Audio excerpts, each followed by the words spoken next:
Assalamualaikum warahmatullahi wabarakatuh.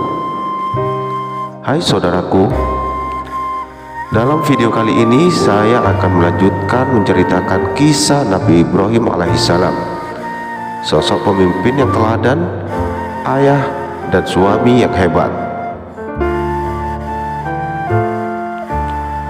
Kisah pengorbanan Nabi Ibrahim dan keluarganya.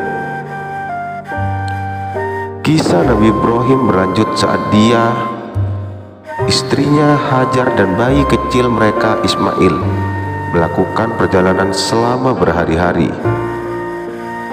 Kemudian mereka berhenti di tempat yang tidak memiliki air.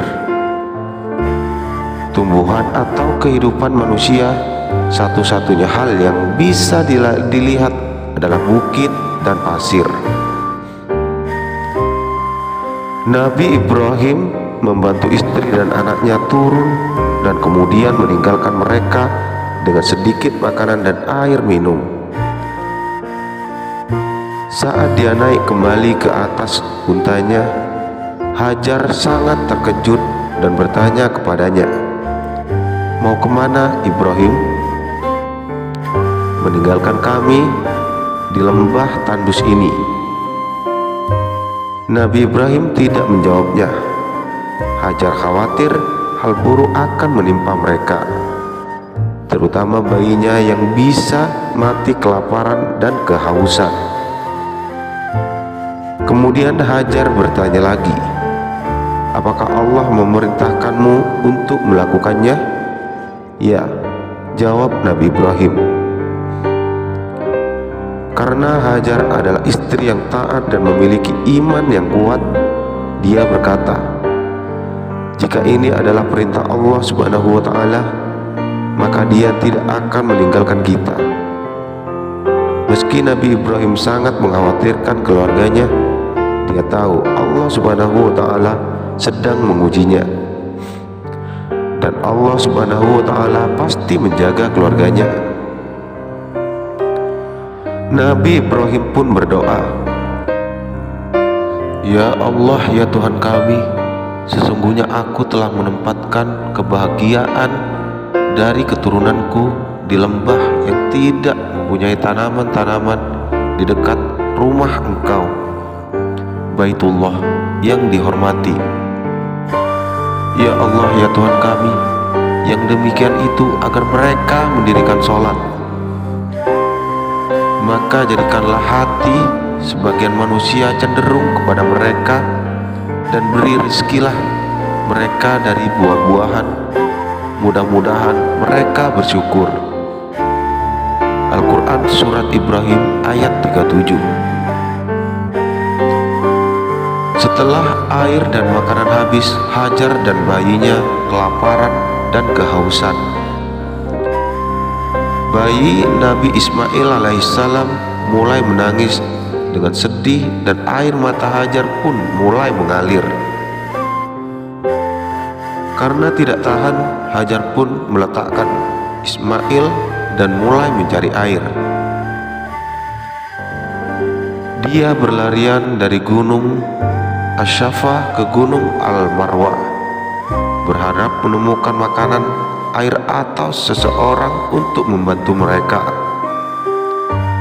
Hajar melakukannya selama 7 kali sambil terus berdoa. Kejadian ini menjadi salah satu bagian dari haji, yakni berlari kecil antara Syafa dan Marwah.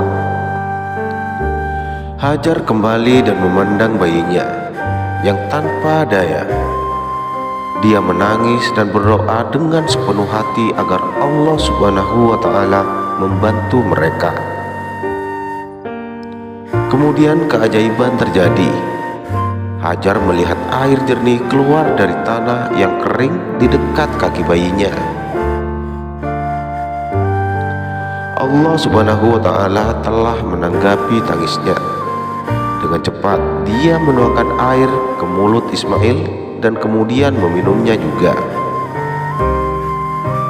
Inilah yang menjadi kisah hadirnya air Zam-Zam yang masih mengalir tanpa mengering hingga saat ini.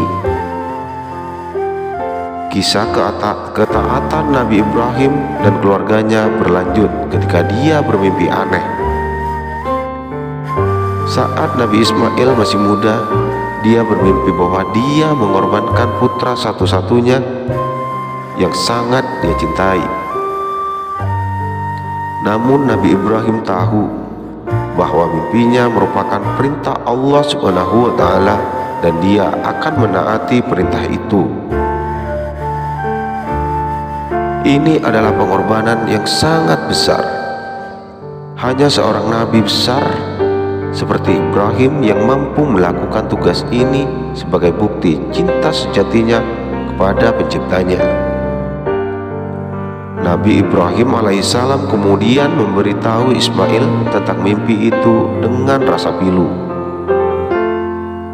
Nabi Ismail alaihissalam berkata, "Oh ayahku, lakukan apa yang diperintahkan jika Allah menghendaki." Nabi Ismail kemudian melepas pakaiannya dan meminum air. Khawatir akan kesulitan, Nabi Ismail meminta ayahnya untuk mengikat tangan dan kakinya. Nabi Ibrahim kemudian menajamkan pisaunya agar kematiannya cepat dan rasa sakitnya berkurang. Dengan berat hati, dia mengangkat pisaunya dan membawanya ke tenggorokan Ismail, tetapi pisaunya tidak mau memotong. Ismail mendesak ayahnya untuk menekan lebih keras, namun tetap saja tidak terpotong. Nabi Ibrahim kemudian meminta pengampunan atas kelemahannya, dan Allah Subhanahu wa Ta'ala menjawab permohonannya. "Wahai Ibrahim, kamu telah memenuhi mimpinya, maka kami memberi pahala yang taat." Selain itu, muncullah seekor domba jantan besar menggantikan Nabi Ismail alaihissalam. Pisau tajam itu nyatanya dapat memotong tenggorokan domba itu dengan satu gerakan cepat. Inilah kisah Nabi Ibrahim yang menjadi dasar adanya hari raya kurban atau Idul Adha.